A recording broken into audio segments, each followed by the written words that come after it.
और ये प्रश्न एसएससी सीएचएसएल 2024 में और इस बार यूपी पुलिस के भी एग्जाम में ये प्रश्न बना था। बहुत ही जबरदस्त प्रश्न है मेरे प्यारे दोस्त। कह रहे छात्रों की निश्चित संख्या वाली कक्षा में यदि 30 किलोग्राम भार वाले एक छात्र शामिल कर लिया जाए तो कक्षा का औसत वजन 1 किलोग्राम बढ़ जाता है। यदि 30 किलोग्राम वजन वाला एक और छात्र जोड़ा जाए तो कक्षा का औसत वजन मूल औसत से 1.5 केजी बढ़ जाता है। तो कक्षा का मूल औसत याद कीजिए मेरे प्यारे दोस्त। अगर मैं कहूं किसी कक्षा में मतलब टोटल कितने हैं, n विद्यार्थी हैं और इनका औसत मेरे प्यारे दोस्त कितना दे रखा है, x दे रखा है, ठीक है। लेकिन अब यहीं पे एक विद्यार्थी आता है कितने केजी का, 30 केजी का। 30 केजी का एक विद्यार्थी आता है a।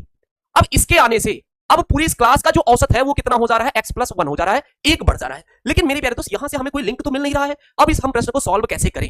तो मेरे प्यारे दोस्त अगली लाइन जब हम पढ़ते हैं, कह रहा है एक दूसरा विद्यार्थी, हमने नाम दे दिया इसे p, लेकिन ये जब शामिल होता है क्योंकि इसका भी वजन 30 केजी है, तो मेरे प्यारे दोस्त जब ये तीनों शामिल हो गए, अब ये जो n विद्यार्थी थे वो और प्लस a और b जब ये सब शामिल हो जाते हैं तो अब आपकी क्लास का जो औसत वजन है वो 1.5 केजी बढ़ जाता है, मतलब x+1.5। अब यहां से मेरे को एक लिंक मिल गया। तो आपने कहा सर a का जो औसत, a और b का जो औसत वजन है, इन दोनों का औसत वजन तो 30 है। आपने कहा सर जी हाँ, लेकिन मेरे प्यारे दोस्त जब ये दोनों विद्यार्थी इस क्लासरूम में आते हैं तो पूरी क्लासरूम का औसत कितना बढ़ रहा है, 1.5 केजी। तो भैया ये बताओ 1.5 केजी अगर बढ़ रहा है तो भैया इसका भी 1.5 बढ़ा होगा, इसका भी 1.5 बढ़ा होगा। तो मेरे प्यारे दोस्त इनका वैसे औसत वजन 30 है, लेकिन इनके दोनों के हिस्से में कितना आया होगा औसत का? आपने कहा सर अगर 1.5 आया तो दो लोगों के बीच में 3 केजी आया होगा।